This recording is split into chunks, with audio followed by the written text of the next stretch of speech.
அப்பெயர் வர காரணம் என்ன? கன்னியாகுமரி மாவட்டத்தில் அம்மாவட்டத்தின் தலைநகராய் இந்த ஊர் விளங்குகின்றது.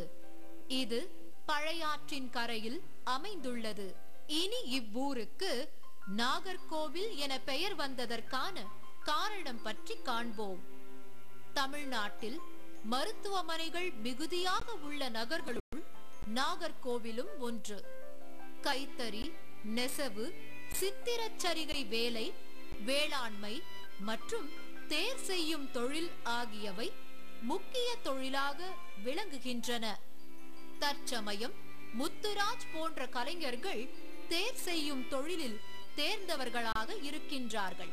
திருநெல்வேலியிலிருந்து 80 கிலோமீட்டர் தொலைவிலும், திருவனந்தபுரத்தில் இருந்து 68 கிலோமீட்டர் தொலைவிலும், கன்னியாகுமரியில் இருந்து 15 கிலோமீட்டர் தொலைவிலும் இந்த ஊர் அமைந்துள்ளது. இந்நகரின் பழைய பெயர் கோட்டாறு என்பர். கோட்டு என்றால் கொம்பு என பொருள்படும். இந்திரன் கட்டளையால் ஐராவதம் தன் கோட்டால் மலையை குத்தி ஆற்றை உருவாக்கியது என்றும், கோட்டால் தோற்றுவிக்கப்பட்ட ஆறு கோட்டாறு ஆயிற்று என்றும் முன்னோர்கள் கூறுவர். இதனைத் தொடர்ந்து இங்கு நாகராஜர் கோவில் ஒன்று உள்ளது.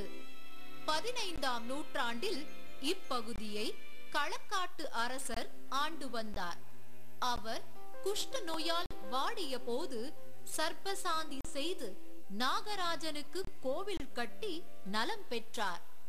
5 தலை நாகங்களின் திருவுருவங்களே கோவிலில் துவார பாலகர்களாக விளங்குகின்றன.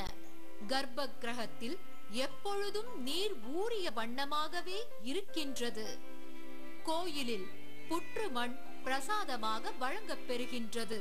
இவ்வகையில் இந்த ஊரின் மைய பகுதியில் நாகராஜர் கோயில் சிறப்புற்று விளங்குவதால் இந்த ஊர் நாகர்கோயில் என பெயர் பெற்றது என்பர்.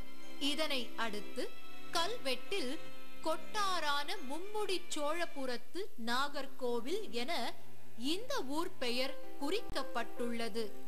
மேலும் தாலமி இந்நகரை கொட்டியரா என்றும், பிளினி தமது யாத்திரை நூலில் கோட்டாரா என்றும் குறிப்பிட்டுள்ளனர்.